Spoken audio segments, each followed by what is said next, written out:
Si parmi vous, il y en a qui travaillent avec soit un service juridique, soit avec un juriste, soit avec un avocat, c'est vrai que parfois les relations entre la com et le droit, c'est pas toujours évident.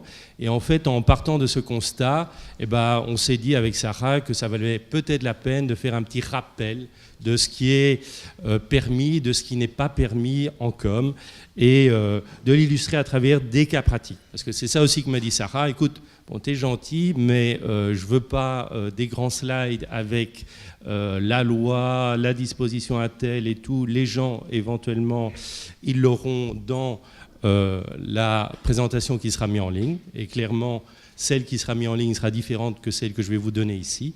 Ici, je me concentre sur des cas pratiques, avec éventuellement une interaction, vous pouvez participer ou pas.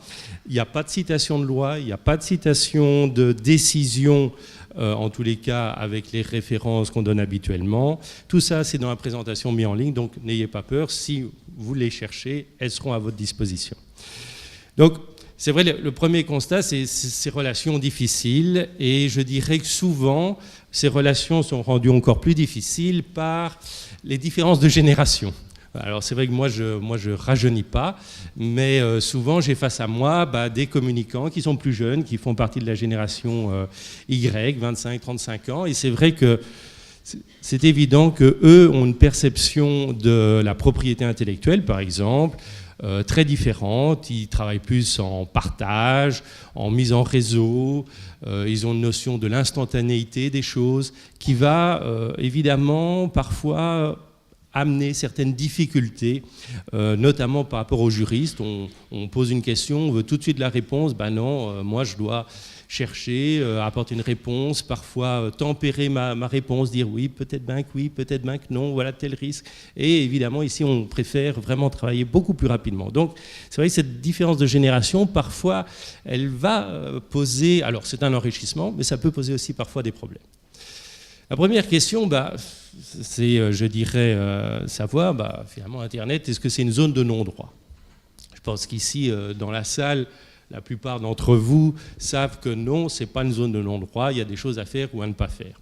Ici, c'est vrai que je vais plutôt me positionner en tant que communicant, dans le cadre d'une action de communication. Est-ce que je peux faire ou je ne peux pas faire? Quels sont les droits à respecter ou quels sont les droits à ne pas respecter? Et c'est vrai que je vais surtout m'axer sur des questions de communication à travers Internet et à travers l'usage des réseaux sociaux. Alors une première grande distinction qu'il faut bien comprendre, c'est la distinction entre fournisseurs de contenu et hébergeurs en termes de responsabilité. Pour illustrer ça, je vais prendre un exemple tout de suite, que j'ai pris récemment sur un site d'actualité bien connu.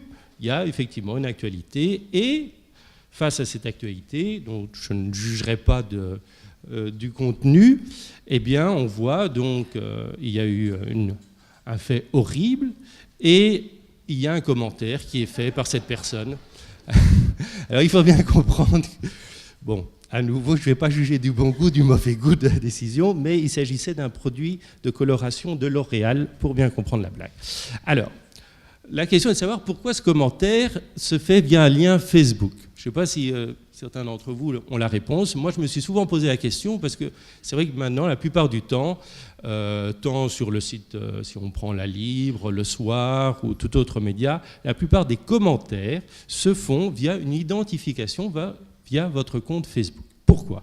La réponse à ça, c'est la différence que j'ai évoquée entre les fournisseurs de contenu et les hébergeurs. En fait, le fournisseur, il est responsable du contenu qu'il publie sur son site et sur sa page web. Et donc, il peut voir sa responsabilité engagée pour ce contenu. Dans le cas d'espèce, c'est le site Sudinfo, mais c'est un site de presse, par exemple, qui édite du contenu dont il engage sa responsabilité éditoriale par rapport à ce contenu. Donc, avant qu'il soit publié, il a le contrôle sur ce contenu.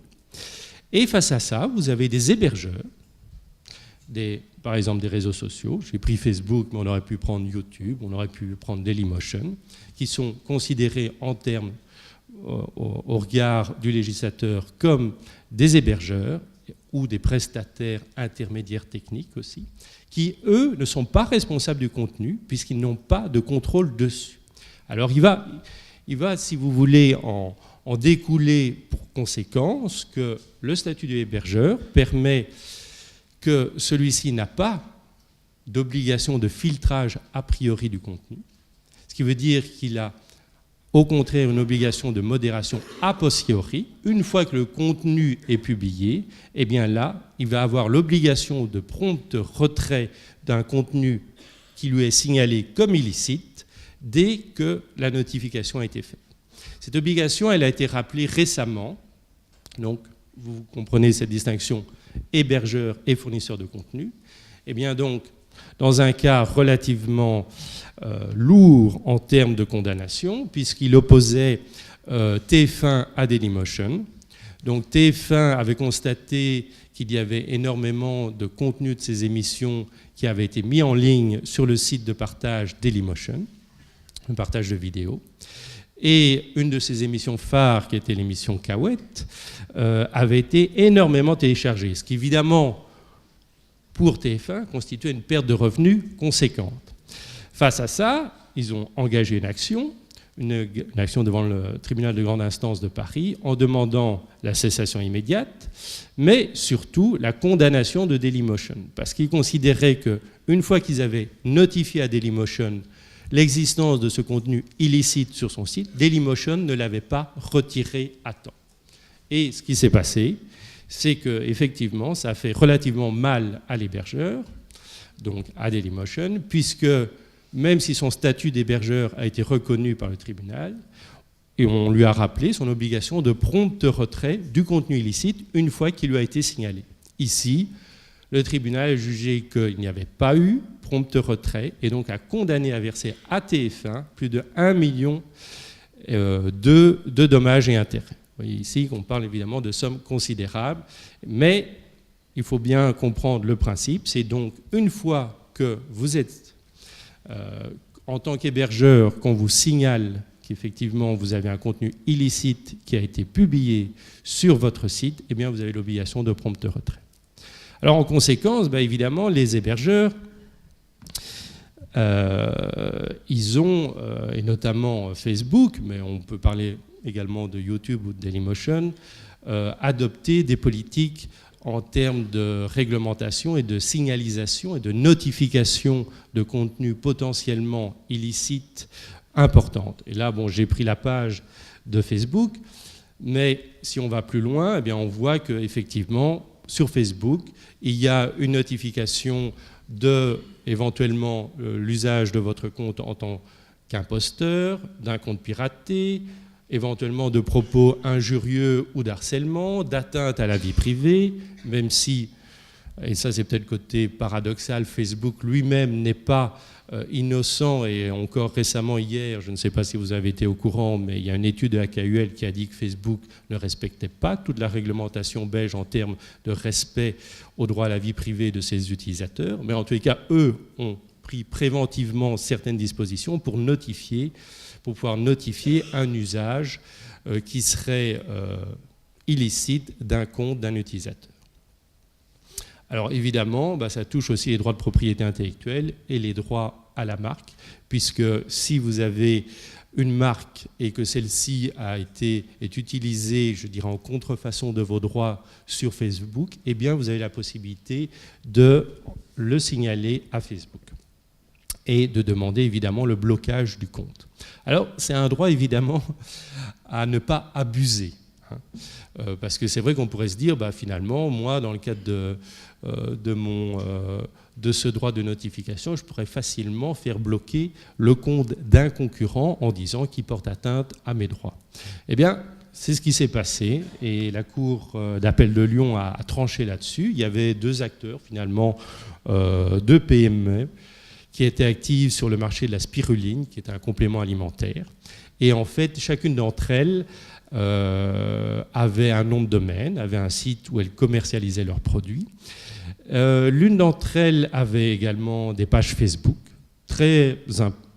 qui généraient un trafic important vers son site marchand. Et l'autre avait constaté qu'effectivement, cette entreprise qui avait les pages Facebook était quand même beaucoup plus, je dirais, renommée que son enseigne. Et donc s'est dit, tiens, je vais d'abord regarder leur nom de domaine. Tiens, leur nom de domaine, je constate qu'ils ne l'ont pas enregistré en tant que marque. Alors je vais le faire. Donc ils ont enregistré le nom de domaine du concurrent. Et ensuite, sur la base de la marque qu'ils avaient à ce moment-là déposée, ils ont été voir Facebook et ils ont notifié évidemment le fait que leur marque était utilisée en contrefaçon de leurs droits, puisque le nom de domaine qui correspondait aussi à la page Facebook du concurrent était identique. Et donc, ils ont fait bloquer les pages Facebook professionnelles de leurs concurrents sous cette base. Alors évidemment, le concurrent, il n'a pas été content, donc il s'est plaint devant la juridiction et il a dit, clairement, pour moi, il y a un usage, je dirais, abusif des droits. Et ce qui est intéressant, c'est qu'ici, il y a eu une condamnation de la société qui a fait bloquer la page Facebook de manière abusive selon la juridiction. Et la juridiction a notamment tenu compte, et ça c'est un élément qu'il faut aussi je dirais, qui est plutôt positif, c'est qu'aujourd'hui, les juridictions, ici ce sont évidemment des juridictions françaises, mais les juridictions belges, c'est la même chose, prennent de plus en plus en compte des éléments tels que la chute du classement, par exemple, dans le moteur de recherche, ou la baisse de fréquentation effective d'un site marchand. Ça faisait partie du dommage qui avait été subi.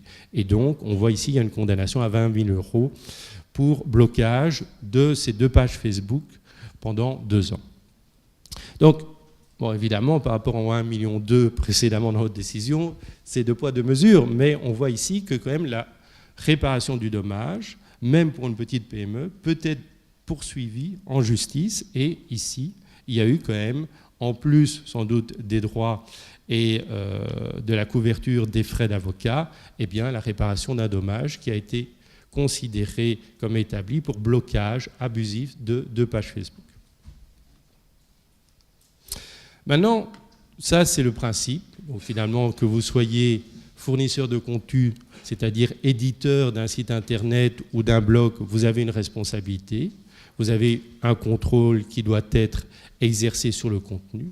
Si vous êtes hébergeur, c'est-à-dire prestataire technique tel que effectivement Facebook ou YouTube, il faut savoir que votre responsabilité ne peut pas être engagée et vous n'avez pas un contrôle, un filtre à exercer par rapport au contenu qui est mis en ligne. Mais une fois que celui-ci est mis en ligne, par contre, s'il est illicite et s'il vous est signalé comme illicite, vous devez le retirer. Maintenant, quels sont les principaux droits à respecter, moi, en tant que, à nouveau, actif dans la communication, qu'est-ce que j'ai comme grande catégorie à respecter? Ici, j'en ai pris 3. Elles ne sont pas complètement exhaustives, et il y en a d'autres, mais j'ai pris les 3 principales catégories. Évidemment, il y a les droits de propriété intellectuelle. Il va y avoir le droit à l'image et à la vie privée des tiers. Et puis, il va y avoir les droits, je dirais, des concurrents et des consommateurs en tant que tels, qui sont reconnus en Belgique par plusieurs législations. Première catégorie, c'est dans les droits de propriété intellectuelle, le droit d'auteur. Alors le droit d'auteur, je ne sais pas, ici j'imagine que tout à chacun a quand même déjà une idée plus ou moins vague de ce qu'est le droit d'auteur. Donc, pour rappel, le droit d'auteur, c'est tout simplement toute œuvre originale, qui est l'expression de la personnalité de l'auteur, qui doit être, en fait, pour être protégée, elle doit être fixée sur un support communicable à autrui. À partir du moment où vous avez une œuvre originale communicable à autrui, donc fixée sur un support communicable à autrui, vous avez une œuvre qui est potentiellement protégée par le droit d'auteur. Et donc, il n'y a pas besoin de faire un dépôt. Il n'y a pas besoin non plus, parce que c'est vrai que c'est une question qui revient souvent, de faire mention du petit C pour copyright. C'est vrai que c'est une question qu'on me pose souvent. Tiens, est-ce que je dois mettre C pour copyright ou la mention droit protégé pour être protégé? Non. La protection par le droit d'auteur, c'est une protection qui est automatique, qui ne dépend pas de la mention de C. Vous pouvez le mettre, mais le fait que vous le mettiez ou que ça apparaisse à côté d'une image ou d'un texte, ça ne veut pas dire que forcément c'est protégé par le droit d'auteur, puisqu'il y a cette condition d'originalité qui doit être présente. Mais néanmoins, c'est vrai que ce n'est pas non plus parce que vous ne l'avez pas mise que vous n'êtes pas protégé. Alors, à nouveau, à la demande de Sarah, j'ai pris un cas concret. Tout d'abord en termes d'image. Je ne sais pas si parmi vous, il y en a qui utilisent Google Images. C'est vrai que c'est la première question. Finalement, est-ce que j'ai la possibilité d'utiliser Google Images, les images que je trouve, est-ce qu'elles sont libres de droit? Malheureusement, non. Ici, le droit d'auteur répond clairement non. Les images que l'on trouve sur Google Images, elles ne sont pas libres de droit. Elles ne sont pas, a priori, je n'ai pas la liberté de les utiliser sans l'autorisation de leurs auteurs.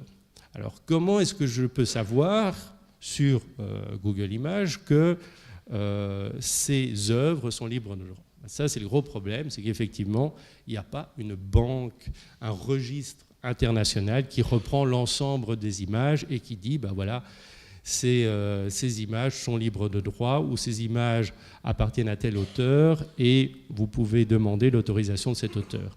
Ce qu'il y a, c'est qu'il y a évidemment des bases de données d'images payantes où là, clairement, vous achetez une licence d'utilisation de ces images. Alors c'est vrai que là, c'est une responsabilité contractuelle.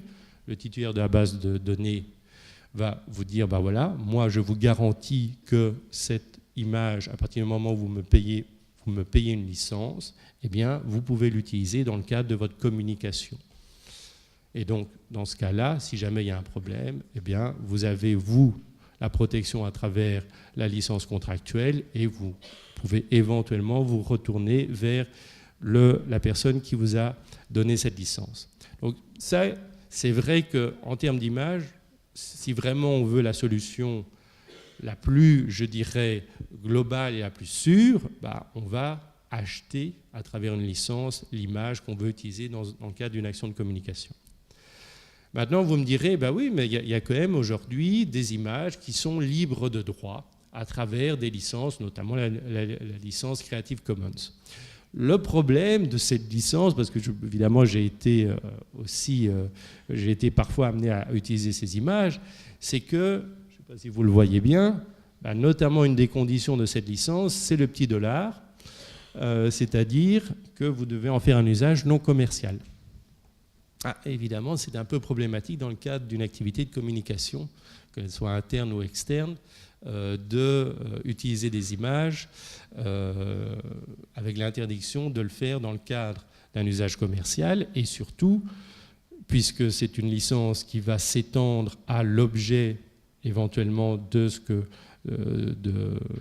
votre utilisation, c'est que vous devez en même temps aussi, une fois que vous l'avez par exemple créé une œuvre à partir de cette image et que vous l'avez vendue à un client, ce client ne peut pas revendiquer un droit exclusif sur cette image puisque l'image est à usage non commercial, que ce soit l'œuvre principale ou l'œuvre dérivée. Et donc c'est vrai que là, on a clairement un souci avec Creative Commons. En tous les cas, dans le cadre d'un usage commercial d'une image. Alors un autre exemple, c'est en termes de texte.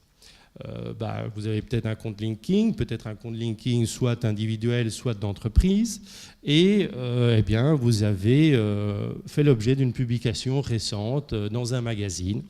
Donc ça a été publié, et vous aimeriez partager finalement ce texte à travers votre site LinkedIn, à travers votre compte LinkedIn.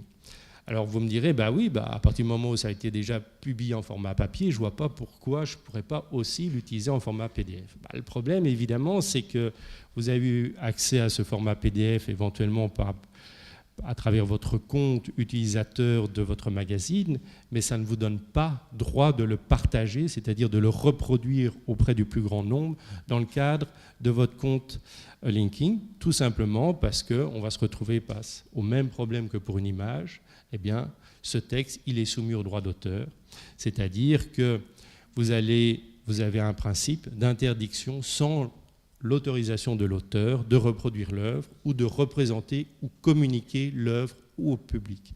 Ici, ce n'est pas parce que le texte a été publié dans le magazine format papier que vous pouvez encore le reproduire sur un autre support sans l'autorisation de l'auteur, en l'espèce sans l'autorisation de Trends. Alors évidemment, ça vous allez y avoir droit dans plusieurs de mes slides. À tout principe, il y a des exceptions en droit. C'est un des plaisirs du droit et aussi une des difficultés, c'est qu'il y a parfois un principe et il y a souvent des exceptions. Et par exemple, il y a une exception en faveur de l'information qui prévoit qu'on peut citer des œuvres sans demander l'autorisation de l'auteur pour illustrer une information sur cette œuvre. Donc effectivement, ici, a priori, si je publie dans le cadre de cette action d'information, je vais pouvoir me dédouaner de cette obligation de passer par l'autorisation de l'auteur. Même chose pour l'exception en faveur pour utilisation privée, qui permet une diffusion dans le cadre, dans la sphère privée ou familiale, d'œuvres. Alors ici, évidemment, c'est limité à la sphère privée et familiale. Ça ne veut évidemment pas dire que vous pouvez le faire dans le cadre d'une activité de communication interne ou externe d'entreprise. Enfin, il y a l'exception en faveur de l'enseignement, mais ici, évidemment, à nouveau, on va se retrouver dans un cadre bien particulier où la notion d'enseignement doit être interprétée de manière restrictive. Alors, je l'ai illustré à travers un cas relativement connu. Selon vous, si je suis journaliste, je couvre l'inauguration de ce musée. Est-ce que je peux prendre des photos des œuvres qui sont exposées à l'intérieur? Non? Effectivement, vous avez raison, non. Puisqu'effectivement, la logique voudrait dire que oui, puisque je pourrais faire valoir l'exception en faveur de l'information. Maintenant, le problème, c'est Moulin-Sarr. Le problème, c'est Moulin-Sarr, puisque Moulin-Sarr, en l'espèce la direction du musée, avait eu la bonne idée d'interdire aux journalistes qui couvraient et qui venaient des quatre coins du monde pour couvrir l'inauguration de ce musée Hergé, l'interdiction de prendre toute photo à l'intérieur du musée. Évidemment, ça a eu un effet désastreux en termes de communication, puisque beaucoup de journalistes ont refusé, dans ce cas-là, de couvrir l'événement. Et donc là, on se trouve finalement face à une limite de la communication et du droit. C'est qu'à un moment donné, certes, vous avez des droits, certes, ils ont des droits d'auteur et ils peuvent les faire valoir, mais en même temps, si vous voulez communiquer dessus et faire venir des journalistes et que vous leur fournissez pas de contenu et pas une certaine liberté, eh bien, tant pis pour vous, mais vous aurez bien, ok, vous aurez fait valoir vos droits, mais vous n'aurez pas de couverture de votre musée. Alors maintenant, passons à un autre droit après le droit d'auteur, celui à la marque. Aujourd'hui, c'est vrai qu'on a malheureusement, et ça je le constate, de plus en plus de choses qui sont déposées en tant que marque, ce qui amène évidemment à une certaine restriction dans la liberté d'expression et dans ce qu'on peut faire en termes de communication. Pour prendre un exemple très pratique, ici, vous avez une société qui vient vous consulter. Elle a eu l'idée, tout d'un coup, c'est une société qui est active dans la fabrication d'automobiles. Elle veut lancer une nouvelle voiture de luxe et se dit, je vais l'appeler Cartier. A priori, la marque Cartier existe, bien sûr. Mais qu'est-ce qu'elle couvre? Elle couvre des produits de joaillerie, des produits de parfumerie, éventuellement des objets, mais à ma connaissance, elle ne couvre pas les voitures. Est-ce que je peux ou est-ce que je ne peux pas? Alors, clairement, ici, on est à nouveau dans une exception, puisque le principe des marques, c'est que les marques sont toujours déposées pour des produits et des services bien particuliers. C'est le principe de spécialité. Lorsque je dépose une marque, je vais la déposer d'une part sur un territoire bien particulier, que ce soit le Benelux, que ce soit la France, que ce soit une marque communautaire, et je vais toujours la déposer pour des produits et des services bien particuliers qu'on appelle les classes de produits et de services. Malheureusement, pour certaines catégories de marques, qu'on appelle des marques notoires, il y a une protection qui va au-delà de la catégorie de produits et de services qui sont désignés. Et c'est le cas de Cartier. Effectivement, si demain vous lancez une voiture Cartier, eh bien, je peux vous dire que vous avez beaucoup de chances de recevoir très rapidement un courrier des représentants de Cartier qui vont vous dire écoutez, vous êtes bien gentil, mais Cartier est une marque notoire, vous n'avez pas la possibilité d'utiliser Cartier pour désigner votre voiture. On considère que c'est une contrefaçon et en particulier que c'est un usage abusif et surtout parasitaire de notre marque. Donc, effectivement, ça c'est le premier problème, c'est que vous avez une série de marques notoires qui ont une protection plus large. Alors, a priori, les marques notoires, c'est des marques connues par l'ensemble des consommateurs. Donc le risque quand même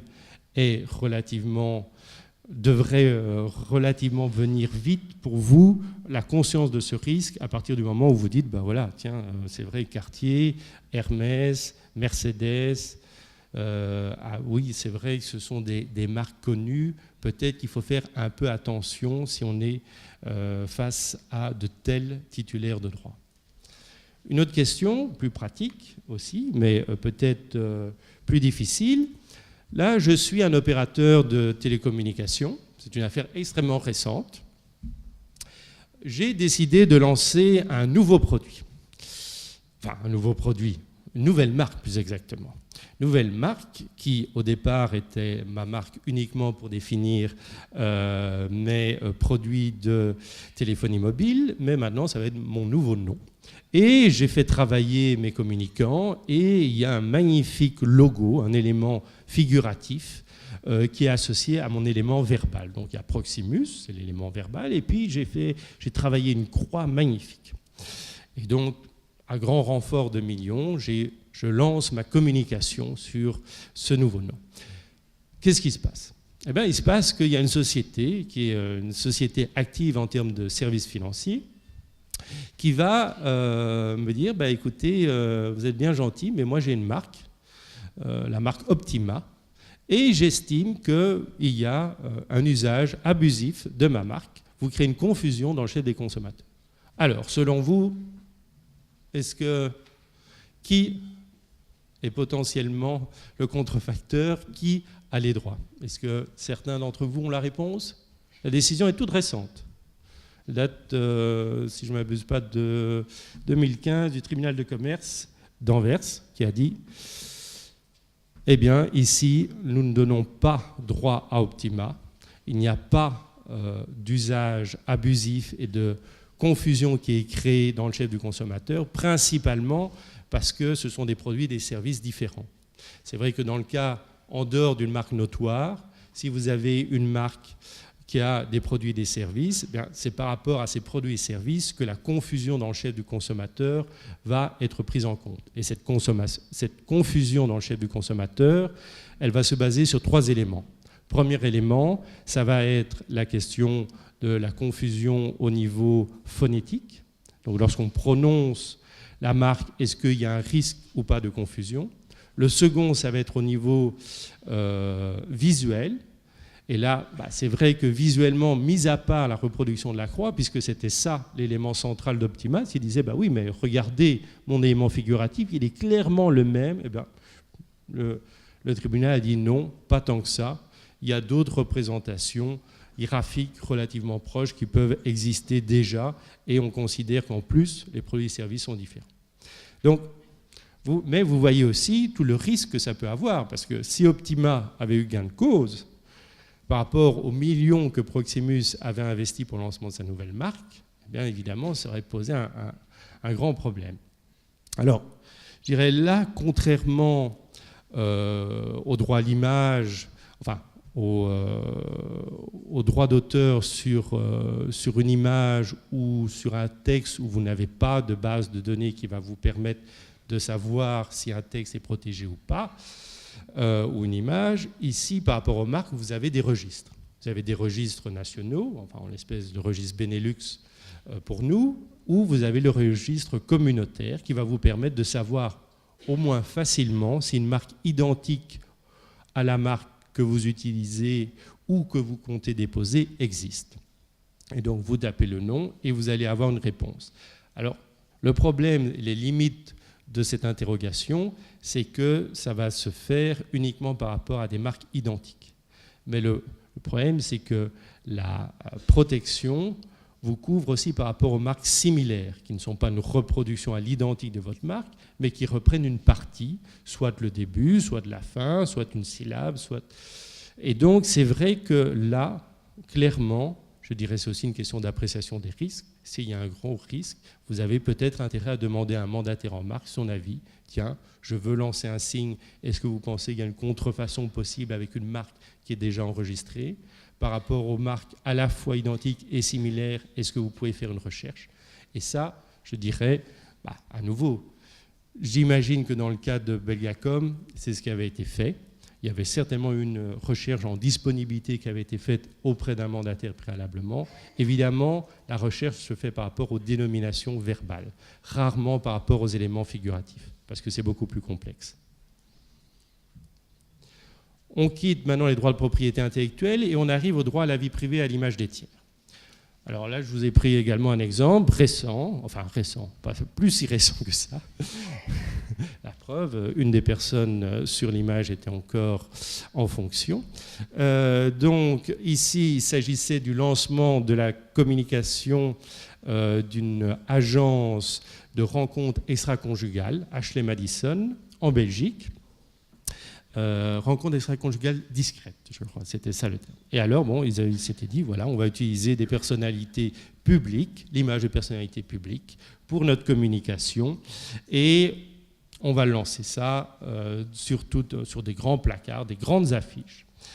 Bon, le problème, c'est qu'effectivement, l'afficheur, qui était Jean-Claude Decaux, a refusé dans un premier temps de publier et d'afficher ces images, en considérant alors sans doute à titre préventif qu'il y avait un risque. Et alors il n'y a pas eu d'action judiciaire dans le cas présent. Jean-Claude Decaux a quand même refusé d'afficher parce que effectivement le risque il était flagrant. C'est pas parce que vous êtes une personnalité publique que vous n'avez aucun droit. Et vous avez certainement le droit à ce qu'on n'utilise pas votre image publique à des fins commerciales. Puisque là, vous avez effectivement, on ne doit pas demander votre autorisation pour utiliser votre image publique dans le cadre d'un événement public ou dans le cadre de votre action publique, mais ici, vous conviendrez que ce n'était pas le cas. Un autre exemple, qui est à nouveau tiré de la pratique de nos voisins français, où là, bien, nous avons un éleveur de poulets de Loué qui avait... selon le principe bien connu de l'association entre les poulets et les forces de l'ordre, utiliser ces images. D'ailleurs, cette campagne a été encore réitérée, je crois, l'année dernière, avec d'autres images. Eh bien, là encore, dans le cas présent, ça n'avait pas donné lieu à action judiciaire, mais il y a eu quand même protestation assez virulente du ministère de l'Intérieur et du syndicat de police pour un usage dégradant des forces de police. Alors, je vous ai pris enfin une troisième image pour encore illustrer la question. Tiens, je fais, dans le cas d'un reportage sur Objectif.com, j'interviewe cette personne et je souhaite ensuite utiliser cette image pour illustrer mon activité de communication. Est-ce que je peux le faire? Eh bien, en fait, il y a deux questions. D'une part, cette personne, est-ce que j'ai le droit de la prendre en photo? A priori, oui. On peut se douter que si on l'interviewe, elle sait qu'on la prend également en photo, qu'on peut utiliser cette image à des fins de communication sur le site. Maintenant, est-ce que je peux utiliser la photo pour communiquer sur mon activité professionnelle, donc pas pour mettre en valeur le salon Objectif.com, mais pour mon usage professionnel? Là, la question sera plus délicate. On pourrait déduire du contexte qu'on se situe dans une activité de communication entre communicants qu'on peut le faire, mais c'est vrai qu'on n'est pas à l'abri d'une opposition de cette personne, puisque le droit à l'image veut que toute personne a le droit de s'opposer qu'on la prenne en photo et qu'on utilise cette photo à des fins soit commerciales, mais soit à toute fin qu'elle considérerait comme abusive.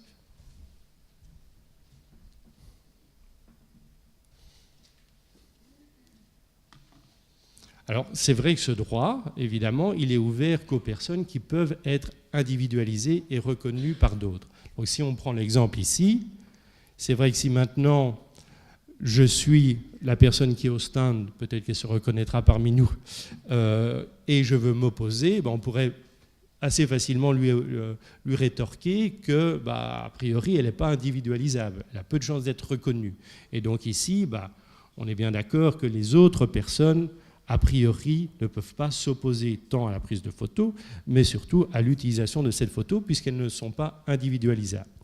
Par contre, c'est un cas différent pour Sarah Tillett. Alors, il faut évidemment, le principe donc, c'est qu'il faut une autorisation, soit orale, soit écrite, soit encore, on peut considérer qu'un accord tacite peut suffire s'il se déduit des circonstances. Mais c'est vrai que là, il faut distinguer le fait que, par exemple, des personnes qui s'exposent dans un lieu public sont a priori d'accord pour être prises en photo. Maintenant, ce n'est pas pour ça. Ce n'est pas parce que vous êtes dans un lieu public et que vous êtes pris en photo que vous acceptez qu'on utilise cette photo ensuite pour promouvoir une activité commerciale. Pour les personnalités publiques, c'est un peu différent, puisque comme j'ai dit, pour les personnalités publiques, il n'y a pas d'autorisation nécessaire au cours de l'exercice de leur fonction publique pour des images qui sont prises, mais par contre, vous ne pouvez pas en faire un usage commercial, évidemment. Alors un autre exemple un cas pratique qui arrive relativement souvent, c'est la question du spamming. Je pense qu'ici, je suis quasiment même certain que parmi nous, il n'y a personne qui se livre à du spamming. Mais, à nouveau, comme vous allez le voir, c'est vrai qu'il y a une disposition très claire de la loi sur le commerce électronique qui interdit le spamming. Mais cette interdiction, à nouveau, elle est soumise à certaines conditions, au respect de certaines conditions. Et on verra aussi qu'il y a des exceptions. Et que finalement, dans la pratique, ce n'est pas si évident que ça de savoir quand est-ce que je fais du spamming et quand est-ce que je n'en fais pas. À nouveau, j'ai pris un exemple relativement classique. Je ne sais pas si ici, parmi nous, il y en a qui rédigent ou qui envoient des newsletters. On est souvent amené à le faire. Ici, par exemple, nous avons une newsletter et récemment, nous avons obtenu une base de données. Dans le cadre de votre inscription Objectif.com, nous avons recueilli toute une série d'adresses e-mail et ma responsable com revient vers moi et me demande est-ce que je peux utiliser cette adresse, ces emails pour envoyer ma newsletter à ces personnes. Alors, permis, pas permis.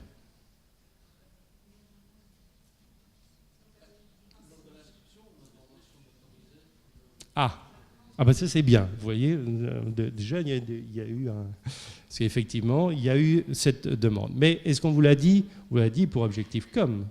Est-ce qu'on l'a dit pour l'activité d'Innovatech? Pour Innovatech aussi?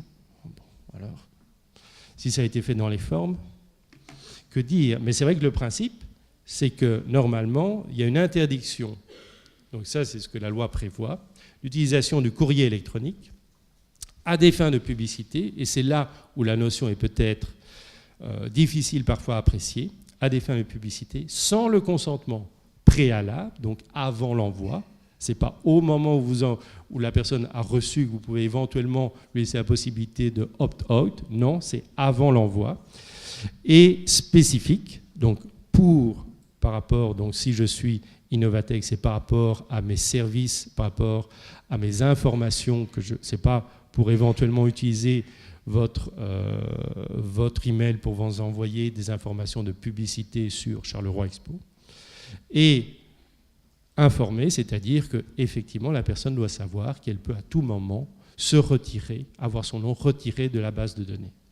Et donc, c'est vrai que ces conditions-là, elles doivent être respectées. En l'espèce, ce n'est pas si évident que ça ici, tout simplement parce qu'on a une newsletter qui, a priori, n'a pas un caractère publicitaire. Alors je dirais a priori, parce que comme vous le voyez ici, on présentait une méthode agile, donc on ne présentait pas nos produits, nos services, mais il y avait quand même une référence à Objectif.com. Donc à supposer que l'autorisation n'aurait pas été demandée lors de la collecte des adresses email, vous me dites que ça a été fait, donc c'est parfait, mais à supposer que ça n'aurait pas été demandé, la personne qui recevait cette newsletter aurait pu dire vous êtes bien gentil, mais il y a quand même une publicité par rapport à Objectif.com. Donc je considère que votre message est à caractère publicitaire. Même si l'entrée d'objectif com est gratuite, ça n'a pas de conséquences et vous n'avez pas demandé mon accord préalable. Donc, on voit ici que l'application de cette loi en matière d'interdiction de spamming est parfois plus difficile qu'on pourrait le penser. Alors, à nouveau, il y a des exceptions. Il y a des exceptions, c'est dans le cadre, par exemple, de coordonnées que vous avez obtenues dans le cadre de la vente de votre produit ou service. Donc, dans le cadre de la vente, effectivement, si vous allez sur un site marchand, la plupart du temps, ils vont recueillir, vous devez vous inscrire et ils vont recueillir à cette fin votre adresse email. Vous n'avez pas besoin de demander à nouveau l'autorisation à l'acheteur de ce produit ou de service pour lui envoyer un mail à caractère publicitaire, mais uniquement pour des produits et des services analogues à celui qu'il a acheté. Et évidemment, il faut à chaque fois l'autoriser à se retirer de cette base de données à tout moment et de, évidemment, s'opposer à cette exploitation. Une seconde exception qui est intéressante, mais à nouveau, il ne faut pas en abuser, c'est dans le cadre d'envoi à une personne morale. Donc des adresses qui commencent par info, sales, commande, contact. Là, il n'y a pas besoin d'obtenir préalablement l'autorisation du destinataire. Et donc, c'est vrai donc, pour des adresses de personnes morales, mais attention, ce n'est pas parce que vous utilisez une adresse professionnelle que vous n'êtes pas soumis à l'autorisation. Donc si c'est le nom d'un individu en particulier au sein d'une société, évidemment, on retombe sur l'application de la loi. Alors le droit des consommateurs, là je vous ai pris un exemple, c'est assez amusant parce qu'on pourrait d'abord croire que c'est un problème de marque. Et je vais vous dire, dans la vérité, il y a eu également un droit des marques qui a été invoqué. Alors selon vous, je suis à nouveau conseillé ou interrogé par une société bien connue de montres qui me demande, tiens, j'ai l'idée de lancer un nouveau boîtier pour mes montres. Ce boîtier, je dois vous avouer qu'il s'inspire assez clairement d'un petit bloc bien connu, le bloc Lego. Est-ce que, selon vous, quel risque je cours? Est-ce que je peux le faire? Parce que, bon, ok, les Lego, c'est connu, mais les Lego, c'est des jouets pour les enfants. Ici, j'utilise simplement quelque chose qui s'inspire un peu de la forme Lego. Et tout le monde, le consommateur, il n'est pas trompé. Il sait bien qu'il n'achète pas des Lego, il achète des montres. Donc, quel serait le problème? Selon vous, est-ce que ça pose problème?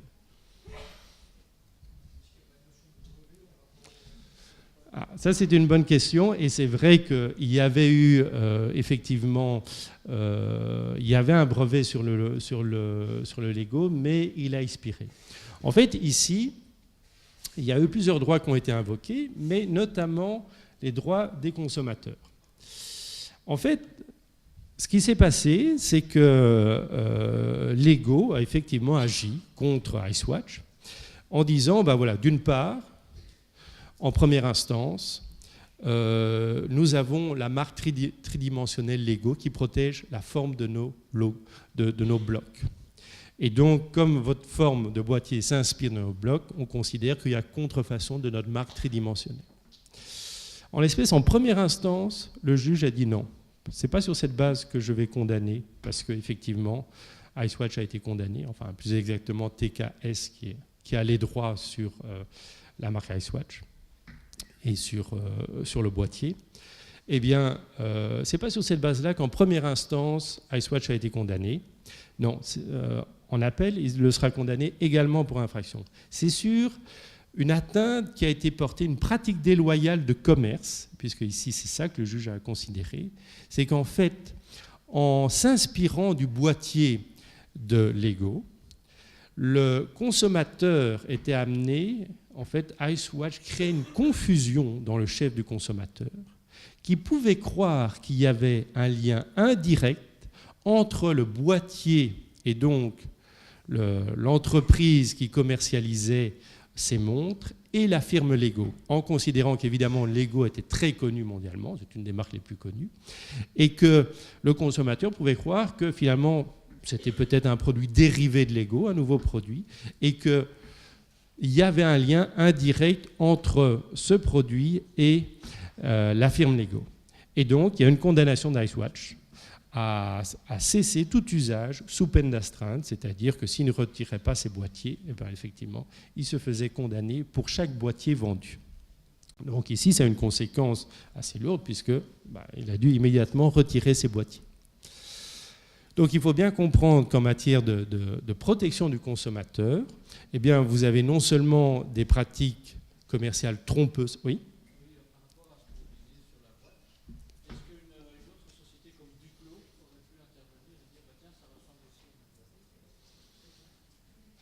Parce qu'ils utilisent la même forme de Lego ?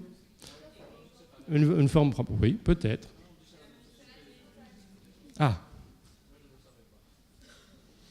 Mais effectivement, c'est vrai que ça montre aussi la complexité des choses. Hein. C'est où se dire finalement, vous avez une liberté de commerce et vous pouvez quand même, à un moment donné, vous inspirer de produits ou de services équivalents, mais vous pouvez l'utiliser pour des produits qui sont différents. À partir de quand ? On voit qu'ici, finalement, Lego a réussi à faire condamner Icewatch en considérant que, malgré le fait que c'était des produits tout à fait différents, puisque dans le cas présent, on avait des jouets et de l'autre, on avait des montres, qu'a priori, le consommateur, par rapport à tout le marketing qui est fait autour d'Icewatch, il savait qu'Icewatch et Lego, c'était des entreprises différentes. Le juge a quand même considéré qu'il y avait une confusion qui était créée dans le chef du consommateur. Et donc, qu'est-ce que dit la loi ? C'est la loi sur les pratiques du commerce et la protection du consommateur. Elle dit, en fait, une pratique qui altère ou est susceptible d'altérer de manière substantielle le consommateur et sa décision d'acheter est interdite. Et donc, on voit, c'est sur cette base-là que Icewatch a été condamné. Au niveau des autres pratiques commerciales, on trouve ce qui, je dirais, va de soi, évidemment, des informations qui sont fausses, erronées sur les produits, sur l'origine, sur les caractéristiques, sont interdites. La même chose, des pratiques commerciales agressives ou contraires à la diligence professionnelle du secteur sont également interdites. Alors là, je vous ai parlé des consommateurs, il y a évidemment les concurrents. Les autres entreprises. Et là, je vais évoquer une pratique qui se développe de plus en plus, même si je dirais qu'on est quand même en Europe beaucoup plus prudent qu'aux États-Unis. Ici, vous voyez évidemment un exemple de publicité comparative entre Burger King et McDonald's, où là, on est aux États-Unis beaucoup plus virulent. En Belgique, on a commencé, il y a eu déjà les premières affaires, les premiers cas qui ont été jugés. Et notamment, on retrouve notre opérateur de téléphonie, de télécommunication, qui, là, dans ce cas-là, oui, je vais vous dire la réponse, il a été condamné, parce que c'est difficile à apprécier. En fait, il s'agissait d'une publicité comparative entre l'offre. C'est vrai que les premiers cas de publicité comparative en Belgique, c'est soit dans la téléphonie, soit dans l'énergie, soit dans la distribution alimentaire. Ici, c'est vrai qu'il se comparait face à vous, la qualité de ses offres, et il a été condamné. Il a été condamné pourquoi ? C'est assez intéressant. Il a été condamné parce que, notamment, le juge a dit, ici, en fait, lorsque vous comparez les choses, vous ne pouvez pas comparer des pommes et des poires. Vous devez comparer ce qui est comparable. Et ici, par exemple, il s'agissait d'une offre promotionnelle et temporaire de Belgacom qui était comparée à une offre non promotionnelle de vous. Il a même été plus loin, et pour vous dire jusqu'où quand même le juge peut aller dans l'appréciation des éléments de comparaison, c'est qu'il a considéré notamment que ça avait été fait de manière non correcte parce que, effectivement, les deux offres avaient des offres de football, et l'offre de Belgacom était présentée comme l'offre la plus intéressante, mais il a dit c'est faux. Vous comparez à nouveau des choses différentes. On avait d'un côté des matchs du lot 1 et 2 de la Jupiler League et de l'autre des matchs du lot 3.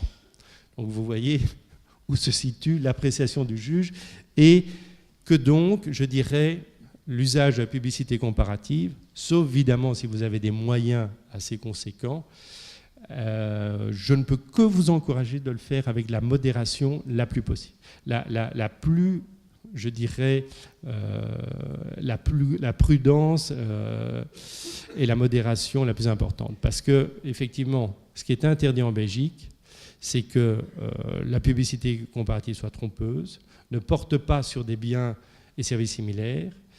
Il faut comparer des caractéristiques pertinentes et vérifiables, et vous ne pouvez ni engendrer la confusion, ni surtout dénigrer les produits du concurrent. En gros, il faut que ça soit fait de manière la plus objective possible, avec des choses comparables. Et vous avez vu à quel point les choses peuvent aller loin dans le détail. Alors, je dirais, oui, je vois qu'on arrive au terme de mon exposé. S'il y avait finalement quelques règles à retenir de ce que vous avez, et je vous en remercie, écouté jusqu'à présent, c'est finalement ces questions qui sont résumées ici. Est-ce que dans le cadre de mon action de communication, il y a des droits en jeu? Alors c'est vrai que ce n'est pas toujours facile de savoir s'il y a des droits en jeu. Mais bon, par exemple, est-ce qu'il y a un signe qui est éventuellement protégé au titre de marque, ou qui pourrait l'être? Est-ce qu'il y a un droit d'auteur sur une image, sur un texte? Est-ce que j'utilise l'image d'une personnalité ou d'une personne non publique? Est-ce que je cite le produit d'un concurrent? À partir du moment où il y a éventuellement ces droits, est-ce que j'ai les droits dessus, parce que j'ai acheté l'image à travers un site, une banque d'images, ou est-ce que je dois demander des autorisations? Sinon, quels sont les risques? Et je dirais, c'est ça la dernière question, peut-être à vous poser en premier lieu, et que Sarah, par exemple, me pose très souvent. OK, mais quels sont les risques? Il est évident que si dans le cadre d'une communication interne, vous utilisez l'image d'un employé, par exemple parce qu'il a gagné une compétition sportive, le risque que cet employé poursuive l'employeur pour atteindre à son droit à l'image est relativement faible. En tous les cas, tant que cet employé est content de son travail. Mais, si par exemple vous êtes un parc d'attractions et que vous voulez illustrer vos activités en prenant des photos d'enfants, et que vous dites, après on va lancer une campagne de publicité en prenant ces images, et que vous n'avez pas la précaution de vous assurer que vous avez bien les droits à travers l'autorisation qui a été demandée aux parents de ces enfants d'utiliser ces images à droit commercial, je peux vous dire que vous vous exposez à de sérieux problèmes. Et donc, à nouveau, il y a évidemment une pondération des risques.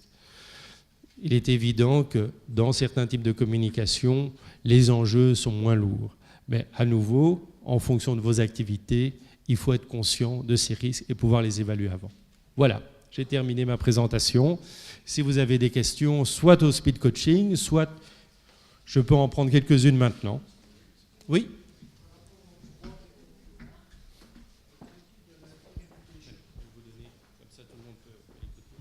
Voilà, merci. Donc par rapport aux droits des concurrents, on disait de ne pas être dénigrant et autres. Or, la tendance, c'est la e-reputation. Et qu'est-ce qu'on peut faire? Comment on peut se protéger? Donc, par e-reputation, vous voulez dire le fait de dénigrer les gens sur des plateformes. Clairement, c'est interdit par la loi. Hein. Donc, alors, je veux dire, si c'est le nom ou l'activité d'un concurrent, personne morale, clairement, vous allez tomber sur le coup de la publicité comparative. Parce que surtout ici, dans l'exemple que je vous ai donné, le comparatif qui avait été fait entre vous et Belgacom, eh bien, il faut savoir, ce n'était même pas une publicité qui avait été faite. C'était un comparatif qui avait été envoyé à des distributeurs, tels que Vandenborg, des produits. Et donc, qui n'avait pas été publié. Donc, clairement, il faut bien savoir que vous vous exposez à un problème. Si maintenant, c'est dans le cadre d'un conflit ou d'une action diffamatoire par rapport à un individu, là, vous tombez sur d'autres prescriptions qui sont pénales, qui punissent effectivement la diffamation. Oui. Ma question, c'est de savoir, est-ce qu'on peut citer un concurrent pour expliquer son produit? Donc, je prends un exemple, j'aimerais lancer un nouveau type de bon cadeau. Est-ce que je peux dire, c'est comme un bongo, mais... et je donne la caractéristique de mon produit. C'est comme un bongo, mais ce n'est pas pour une thalasso, c'est pour une activité que bongo ne fait pas, quoi. Est-ce qu'on peut faire ça? En fait, en termes de publicité comparative, ça ne pose pas de problème, si c'est, voilà, vous citez de manière objective. Maintenant, le problème pourrait être qu'eux disent, ben voilà, vous utilisez en fait le nom Bongo, qui est certainement déposé en tant que marque, sans notre accord, pour un usage commercial, puisque c'est la promotion de vos produits. Et là, je dirais, ça va être difficile, si c'est vraiment dans un cadre, je dirais, d'information du consommateur, on va dire, ben voilà, c'est simplement pour dire, c'est comparable à ça, ça présente les mêmes caractéristiques. Ça pourrait être, malheureusement, je ne peux pas vous donner une réponse tranchée, ça peut être soumis à discussion, il faut vraiment voir le contexte précis et la manière dont vous avez présenté la comparaison avec Bongo. Parce qu'effectivement, Bongo pourrait dire, ben voilà, vous utilisez ma marque pour éventuellement même créer une confusion entre vos produits et les miens.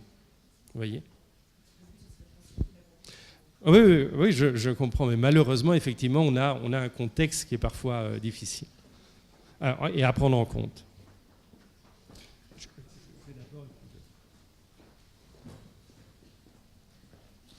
Merci. De plus en plus de médias permettent le partage de leurs informations presse ou télévisuelles sur Facebook, sur les réseaux sociaux. Est-ce que le simple fait qu'ils permettent le partage nous garantit l'usage de ces articles ou de ces vidéos, même à des fins commerciales ? Alors, c'est vrai que là, dans l'exemple que j'ai pris, clairement, l'article n'était pas mis en ligne. Il est évident qu'au contraire, il aurait été sur le site de Trends et je m'aurais permis de le partager à travers LinkedIn, ben je dirais, s'il l'autorise, a priori, vous pouvez le faire. Que ça soit dans le cadre, si vous avez la possibilité de le partager à travers votre site, enfin votre compte LinkedIn, qui est soit le professionnel, soit personnel, ben à la rigueur, oui, ça sera éventuellement dans un cadre commercial, si c'est à travers un compte professionnel de LinkedIn.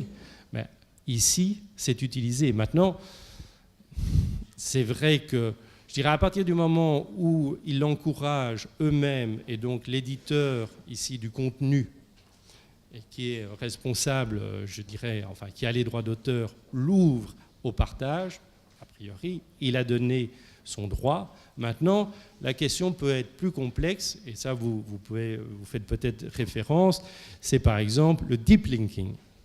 Donc, c'est-à-dire de bypasser, par exemple, des sites ou les pages d'accueil de certains sites pour aller directement puiser à l'article. C'est par exemple le conflit qui a opposé Google à l'ensemble de la presse, notamment francophone, puisqu'on lui accusait à travers le site Google News, enfin son application Google News, de bypasser l'entrée du site.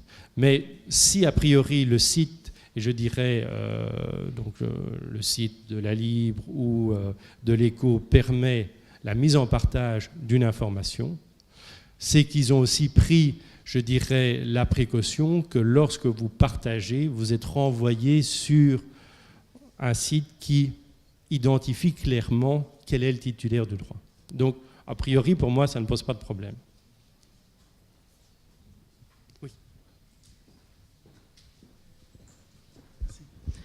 En fait, c'est pour l'utilisation du droit à l'image. Donc, il y a 3 possibilités. Il y a verbal, écrit ou tacite.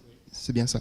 Maintenant, si on a un accord verbal avec une personne qui décide plus tard de se rétracter, est-ce qu'on a un recours si on n'a pas d'écrit ou quoi que ce soit? Ça, c'est toutes les joies et les plaisirs du droit. C'est qu'effectivement, si vous avez juste l'accord verbal et que par après, la personne dit en fait, moi, je n'ai jamais donné mon accord, comment est-ce que vous le prouvez? Ouais. Là, effectivement, la seule garantie, et c'est pour ça que la plupart du temps, on demande une autorisation écrite, c'est d'avoir cet écrit. Donc c'est pour ça que, sauf si le contexte fait que clairement, ici, par exemple, je suis filmé, je pourrais difficilement dire que je m'oppose au fait d'être filmé par une caméra. Mais voilà.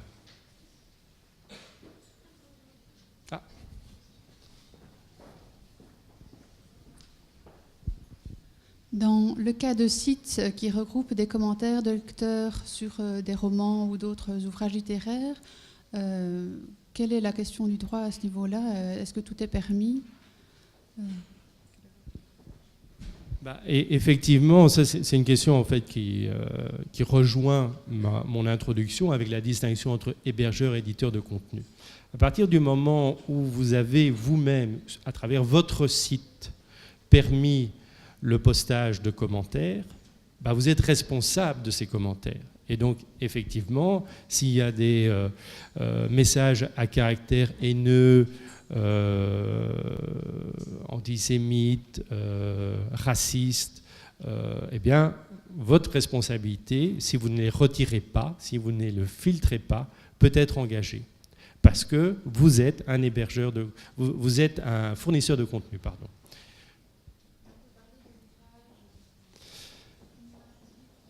Alors, là, effectivement, je dirais que normalement, le droit à la critique, et bon, je ne l'ai pas cité dans les exceptions, mais c'est vrai que normalement, il est admis un droit à la critique.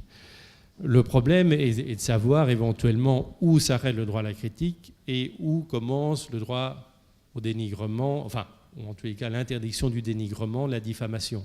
Donc c'est vrai qu'a priori, la critique sur une œuvre littéraire est tout à fait admise.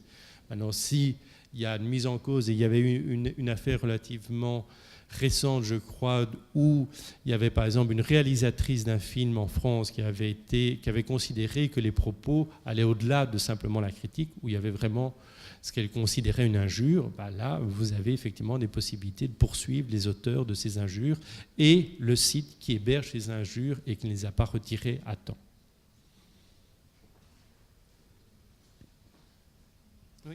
Oui, bien sûr.